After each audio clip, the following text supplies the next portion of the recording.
Like that's the best type of Gatorade bath is a mayo bath. No, no, that's gonna Just get for the everywhere. memes. For It's the gonna memes. smell so bad. FanBuzz Weekly starts now. What's up, everyone? Welcome back to FanBuzz Weekly. We are back. It's bowl season, baby. I am joined alongside Patrick and Will. I am Tyler. Guys, this is one of my favorite times of the year. I'm not the best gambler, but I'm going to bet on every single bowl game. I know with all of the conference realignment, super conferences, playoff expansion, all of this, we kind of like overlook the random bowl games, but there's just something about it I love. I think it's one of my favorite traditions in sports. And Will, I know we've talked a bit about something similar to this with players opting out and stuff like that. But I'm going to say, I think they should still matter. I still love them. And regardless of whether or not guys are going pro or sitting out, I just think there's something special about things like the Pop-Tarts Bowl or the Cheez-It Bowl. There's something I just really love about this time of year. Yeah, the bowls are one of the things that made me fall in love with college football in the first place. Like, you don't have to be going after a national championship. Approximately a quarter of teams in the country can end their year with something positive, something to fight for. As a Pac-12 fan, you lose 2 games, you get locked out of the BCS, you still have the Rose Bowl to fight for as long as you're fighting in the conference. And I thought that was special. It's definitely lost its luster a little bit with all the opt-outs and stuff. And I mean, I had an idea of how to fix it, as I'm going to refer back to my same FanBuzz postseason article from last week. But it's still a super fun time of year. I think if you reframe it as an opportunity to see next year's stars, the guys that the opt-outs make way for, I think it's still a pretty cool time of year. And like you said, there's the fun traditions and the wacky mascots. It's always going to be a good time. It's more football. Plus, we're gonna get to see someone eat an actual Pop-Tart, like a mascot Pop-Tart. Like what are we talking about? I have so many questions about the actual logistics of that. Like, is the mascot sitting in the sun the whole game? I don't even know where it's located, but like, is this mascot be super warm? Are All they the players toasting get him food for? poisoning from the Pop-Tart or something. There's so many questions about that. I cannot wait to watch it. But again, it's just the beauty of this time of year. I love this time of year, but not everyone does, especially if they're not in the college football playoff, which leads us to our opening segment. We got to talk about Florida State. Obviously one of the biggest screw jobs in college football history. Fans are devastated being let out of the playoff. They're going after Kirk Herbstreit. The Orange Bowl canceled its press conference. Obviously, head coach Mike Norvell, Georgia head coach Kirby Smart aren't super thrilled about having to be in this game and not in the playoff. Which has led us to a controversial topic that I think we need to talk about. Let's start with you. Do you think Florida State should boycott the Orange Bowl and just not show up? First of all, where to start on this? So I don't know if you guys have been following the Kirk Herbstreit stuff, how everyone is pissed off at Kirk Herbstreit from FSU because they think he's kind of like in on this SEC, ESPN bias or whatever. I actually have a friend who sent my brother a picture saying, hey, can you put devil horns on Kirk Herbstreit? Because they had a picture with Kirk Herbstreit.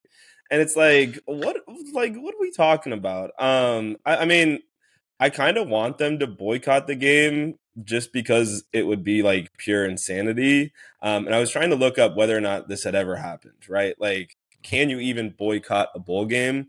The only thing I really found was that LA Tech in 2012, they didn't necessarily decline the Independence Bowl, but they just like left them on red, which I didn't even know you could do that, but they were waiting for a better bowl opportunity. And the Independence Bowl was just like, well, we have to like figure this out and get a team because there's like a lot of money riding on this. But like, truthfully, they probably should because they're going to get killed by Georgia. Like, it's going to save them embarrassment, right? Like, I mean, I don't know. I have some real troubles with talking about boycotting an entire bowl game. I get it. It stinks, but like the logistics, the financial implications of that, like there's a lot of money that goes into one of these bowl games. And like, it's not like this is like, again, we're talking about like, it's not a Duke's Mayo Bowl or a Cheez-It Bowl. Like it's the freaking Orange Bowl. Like there's a lot of money that goes into this event. And for your program to just say, nah, we're good. Like, I think the financial implications are awful, but also what kind of precedent does that set for teams that get bumped?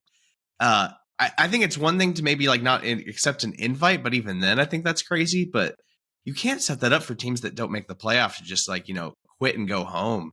I think for the players too, like this is for some of them, their last opportunity to ever play football.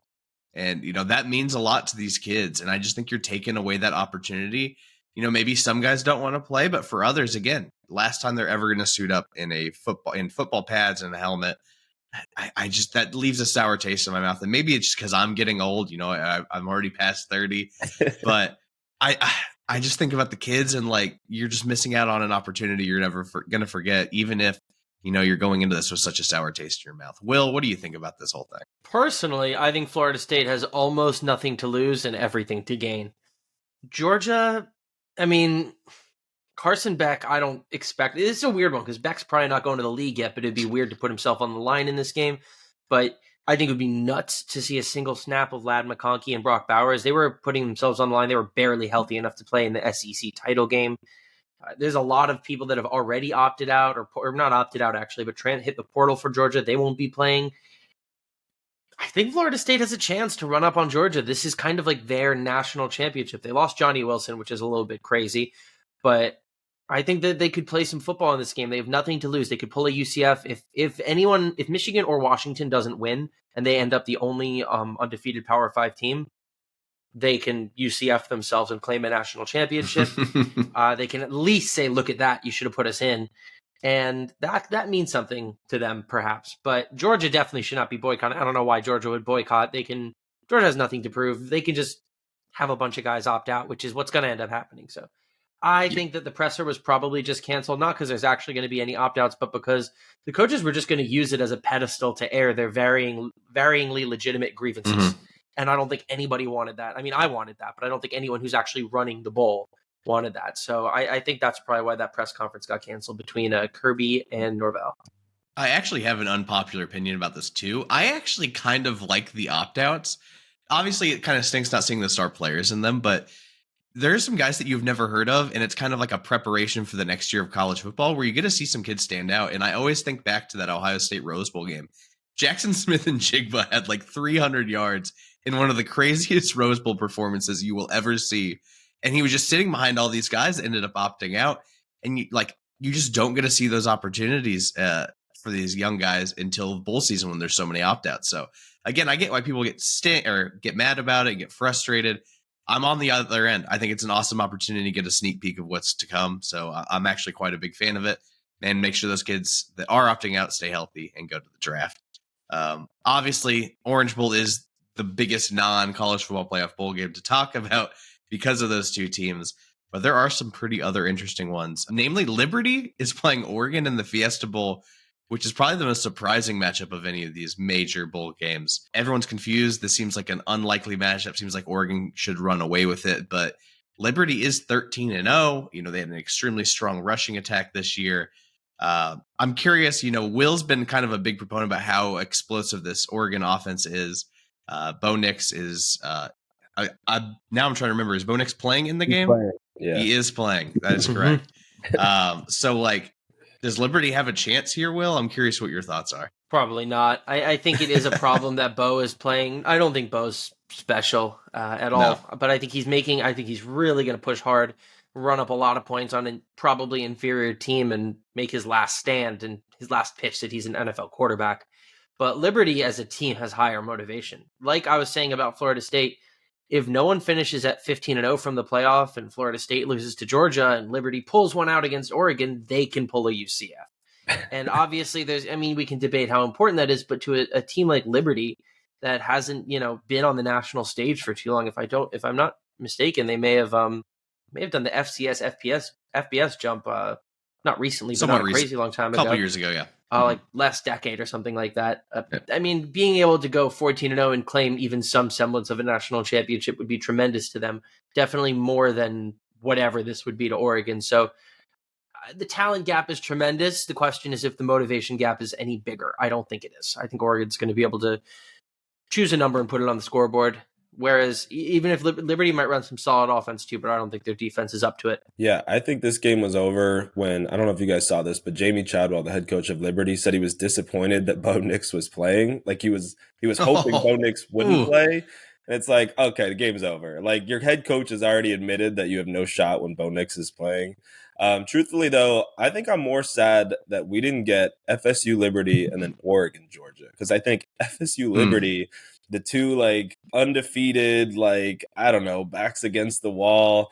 And just knowing that, like, if FSU won, they're gonna pull the UCF. Which, by the way, UCF, like, the fact that that is now like a verb, like pull a UCF, is also so funny to me. But like, also, I think it would have been better games, like FSU Liberty, with the backup quarterback situation. Like, nobody's gonna tune into Bo Nix throwing like 6 touchdowns against Liberty. And Oregon, Georgia just feels like a clash of like two titans, like just of massive statures. So I don't know. That's the one thing I'm sad about. I just wanted that. I don't think the committee wants to open the door to a situation where they're guaranteed that one of those two teams goes undefeated. Right. I think they'd like to see one of those two or both of those teams pick up a loss and not be able to UCF their way into the national spotlight. But I think you're right, Patrick, that it would be much more competitive football, more compelling games for people to tune into. So I guess maybe they shot themselves in the foot that way. Although there are conference ties, there's certain requirements for who has to go where. So I don't know exactly how that played into this because the playoff messes everything up in that regard. But it would have been interesting to see if Florida State or Liberty finished 14-0. Is this a trust tree? Is this a safe space, guys?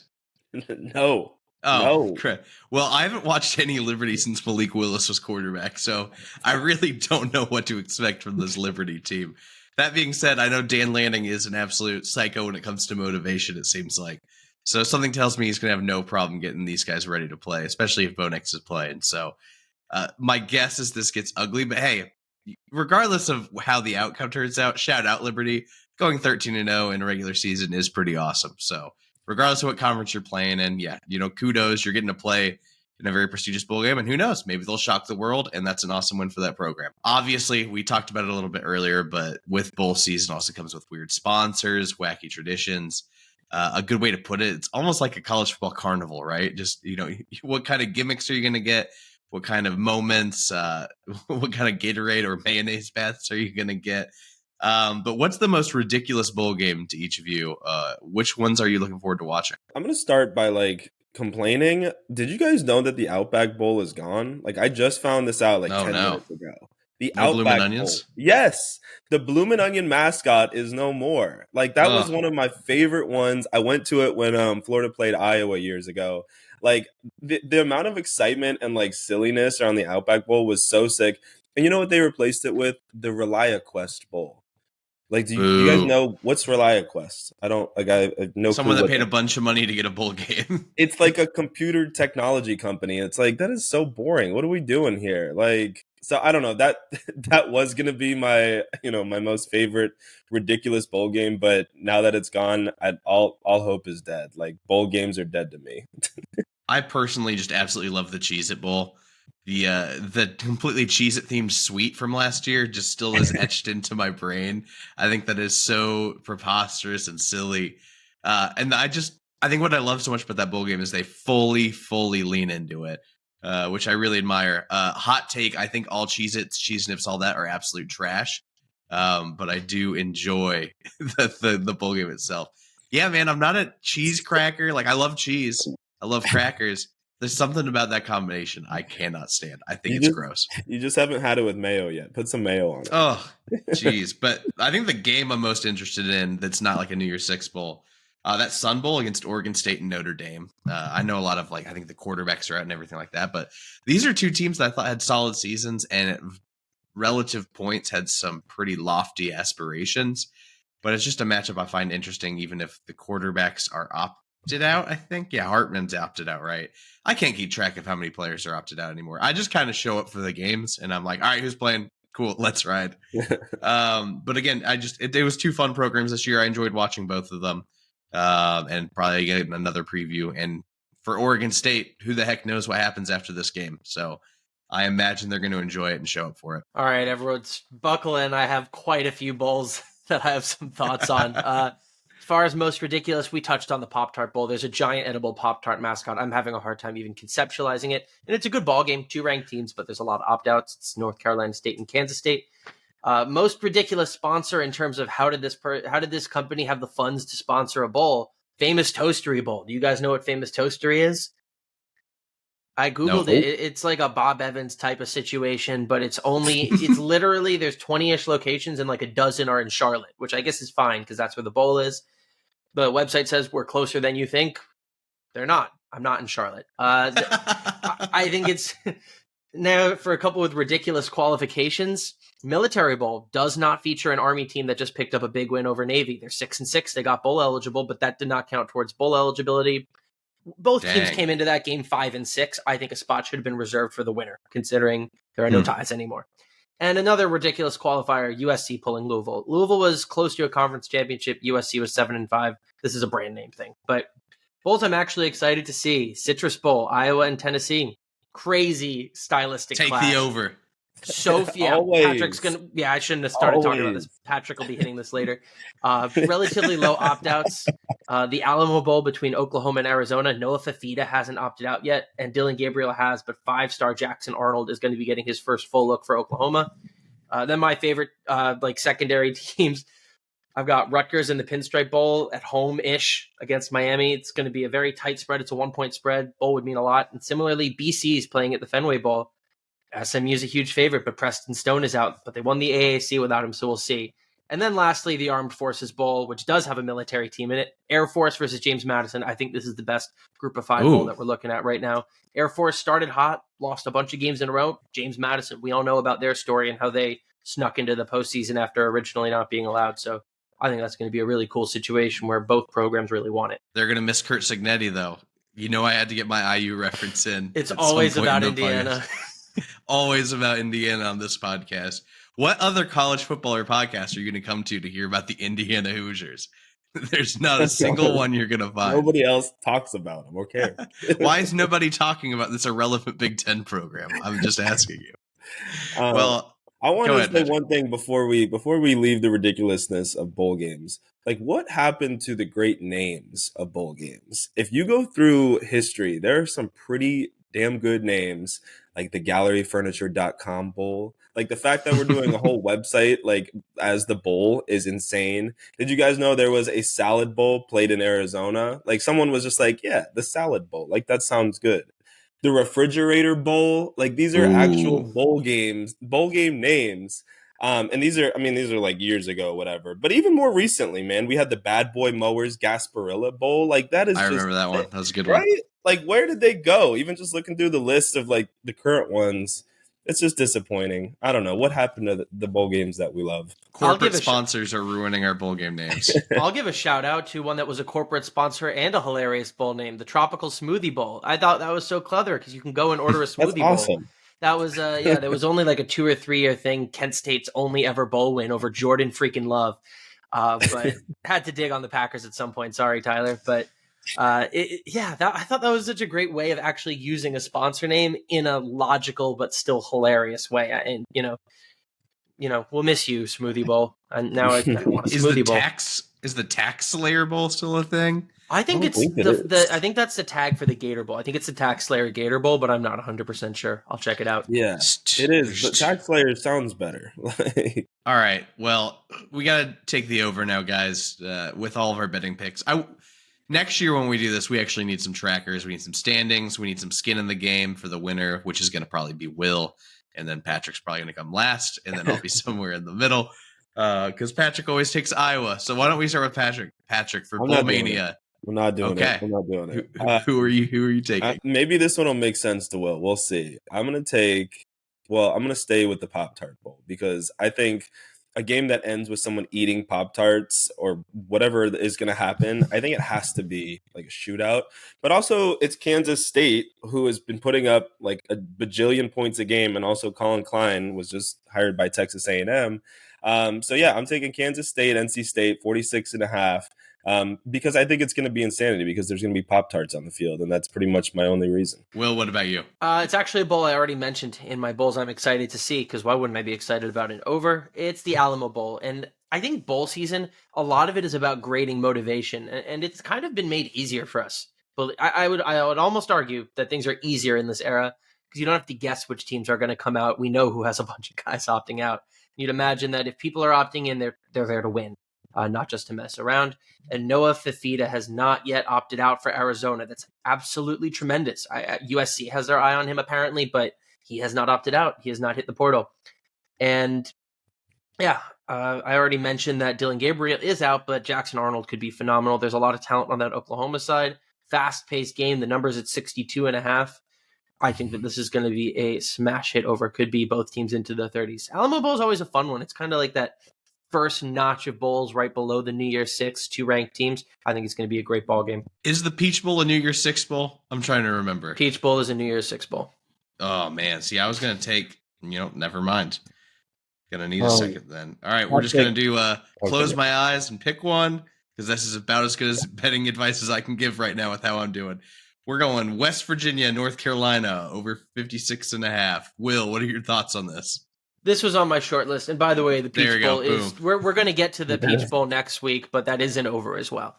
I think that the North Carolina team, with or without Drake May, there's pace, there's defense. It's come a long way this year compared to last year, but it's still not one of the nation's best. And I think WV is going to want to win to cap off this season, just the way things have gone. So I don't mind it. I think there's going to be some fireworks in that one. A lot of fireworks, a lot of mayonnaise. That's what you can expect in that one. I have a hot take here, and it has nothing to do with betting because I'm terrible, as you can tell. I think the Alamo Bowl and every bowl game should be played at wherever the name is. So I think the Alamo Bowl should actually be played at the Alamo. I don't know how it would be done. I think the Gator Bowl should be played in a swamp full of gators.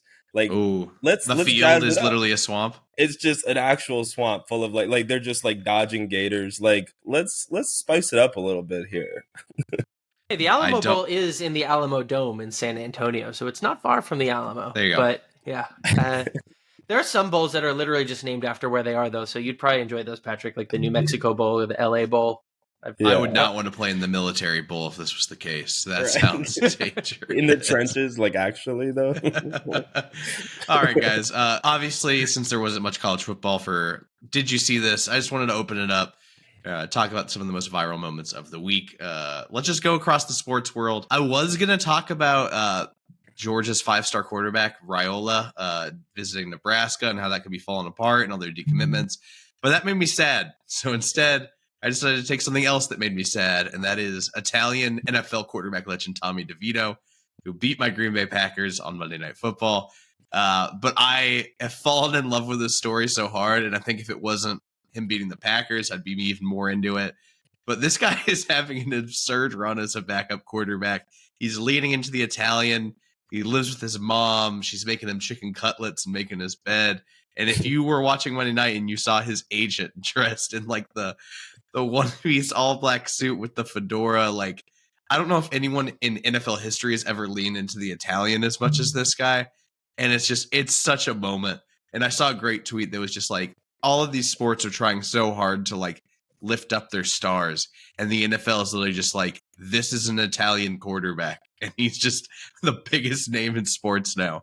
I absolutely love it. It's a phenomenal story. As a North Jersey guy, I'm just absolutely... I hate the Giants, but I find myself rooting for DeVito, and playing the Packers makes it easier. But it's just cool to see someone who's, playing for the team they grew up rooting for. Everyone, his Giant family's always there. It's just such a vibe, and I'm having a blast with it, frankly. I made chicken cutlets in his honor. He's given us some great performances. I don't know what's going to happen next for DeVito, but I also saw this tweet that every NFL team should have a third string quarterback who's a caricature of the local population. And I love that. I couldn't agree more, but the Vikings have taken it a step further, of course, because they have Kirk Cousins as their first stringer. And I know he's not from Minnesota, but he may as well be Minnesotan. He's a darn heck of a player.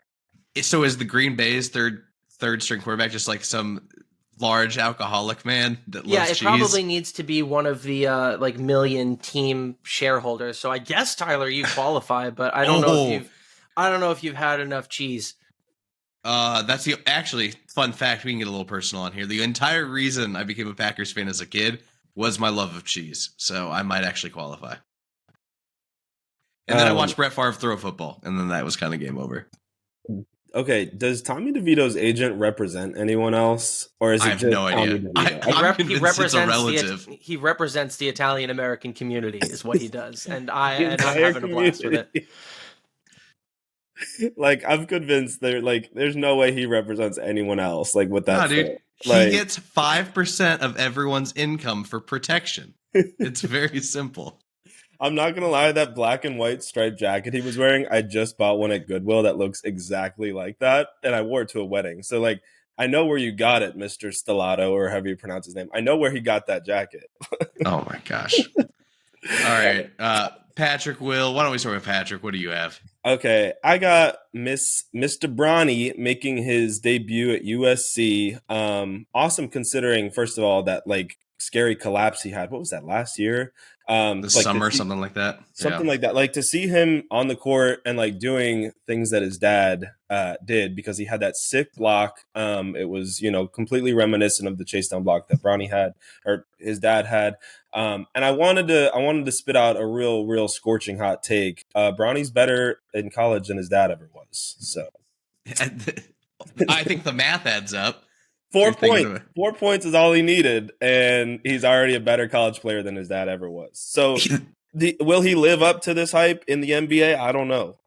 No, he will not. But they did lose that game to Long Beach State. I don't remember what the spread was. It was something outrageous. So some are saying Bronny doesn't have the clutch gene like his dad too, I guess. Hey, it's an exciting moment though, and obviously a really cool moment for that family. And I am very curious to see how he plays. I did not watch any of that game, but if he can start getting his minutes ramped up, I am very curious. I absolutely love basketball in all forms. It's probably because I am from Indiana, so I'll be keeping a close eye on that one. Will, what about you? I mean, it's not even worth a did you see this, because it's a you did see this. It's the Chiefs offside lateral situation. I mean, first of all, anyone who's saying it was a questionable call or a 50-50 call, he was way off. Tyler, you're a wideouts coach. This must have boiled your blood. He clearly, you've seen the video of him like glancing over. He didn't check up. There's no way he checked up. He scooted forward after his glance to the sideline. And you have to be, if you're the outside receiver, you have to check up every single snap, or else this happens. And Mahomes losing his entire mind was not a good look. This is the first call that's ever gone against him in any capacity in the NFL. He said that the player that was offsides didn't affect the play. He scored the touchdown. He says that refs should basically swallow their whistle in big moments, so I guess you owe Jalen Hurts a ring at that point.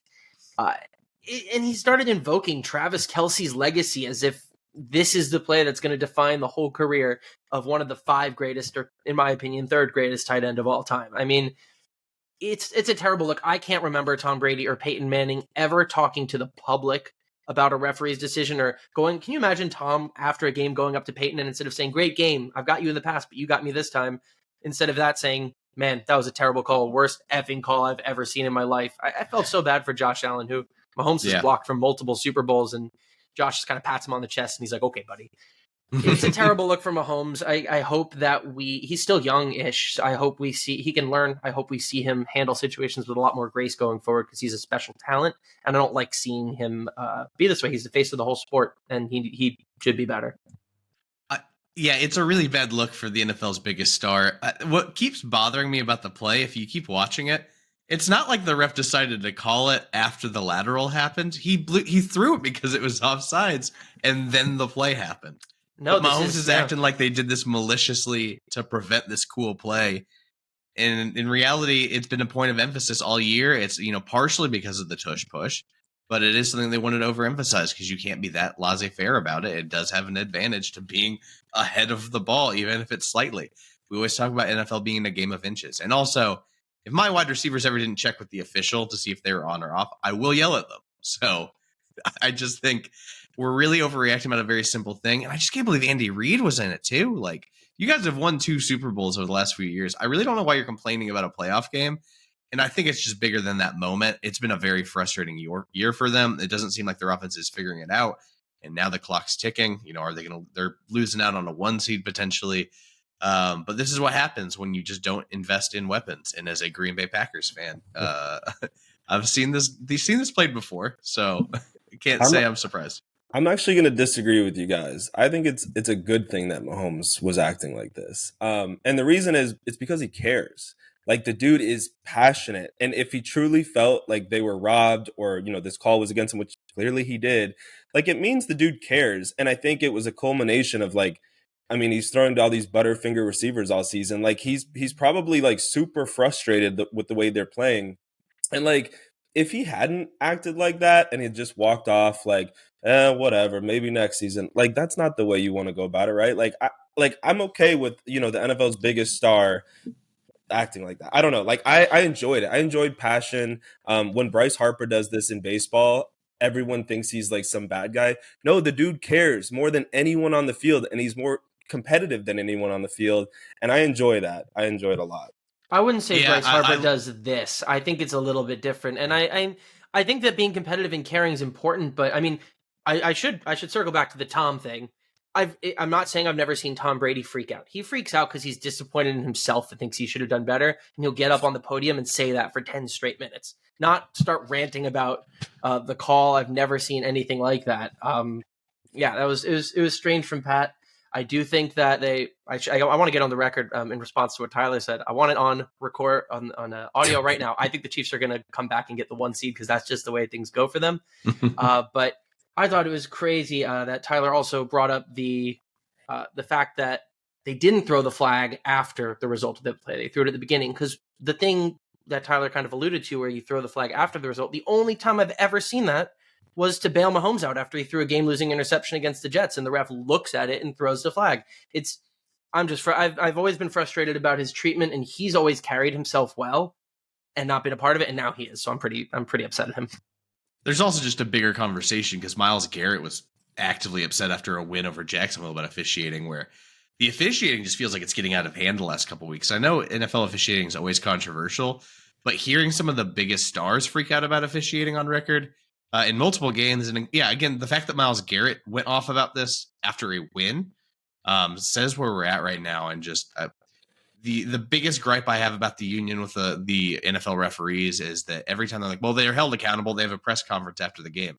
All those press conferences do is they say, we got the call right, and then there's no accountability for it. And that's what happens every single time. So I'd also like to know, a lot of people say that the Chiefs get all the calls or whatever, and I saw a lot of that discourse. Like, is that quantifiable? Is there an actual kept record of There's no way. To me, it's like, how do you argue for or against that? It's like they get all. I always hate that. I do think the Chiefs get a preferential. People can say that about Packers as well, but there's so much bias in that statement based on where your fandom lies and all of that. And there's no way to quantify it because these calls are so objective. It's crazy. There's no way to look at. There's no way to really look at all the calls, which is why I think people's minds go to the biggest calls, which is why it's so irksome when Mahomes says you have to swallow your whistle in the last minute, whereas the Super Bowl was decided by an officiating decision that affected him. So it's hard. You can't say the Chiefs get every call, but they've definitely got some of the biggest ones, which is what makes it tough to wrap your head around kind of the way Mahomes' narrative has been around this moment. Well, I think that's going to do it for today. I don't want to talk about wide receivers being offsides anymore. It just brings me back to coaching this past season, some freshmen. But we appreciate you guys listening for the whole show. If you made it this far, make sure you are subscribing to our newsletter. We've got a lot of great written content for myself, Patrick, Will, all of the writers over at FanBuzz. So make sure that you are subscribing to that. Description on that, or information on that's available in the description wherever you're listening to this. But that's going to do it. We'll see you for a college football playoff edition of FanBuzz Weekly. We will be off next week. Check with AJ behind the scenes. We're off next week. We'll be back the week after that for college football playoff. Thanks to AJ as always for all the work behind the scenes. Thank you, Patrick. Thank you, Will. We will see you next time. Refs can be bad, good. They can be inconsistent. It's not like they're trying to get one team to win, unless there's some deep, dark, secret society, that's at work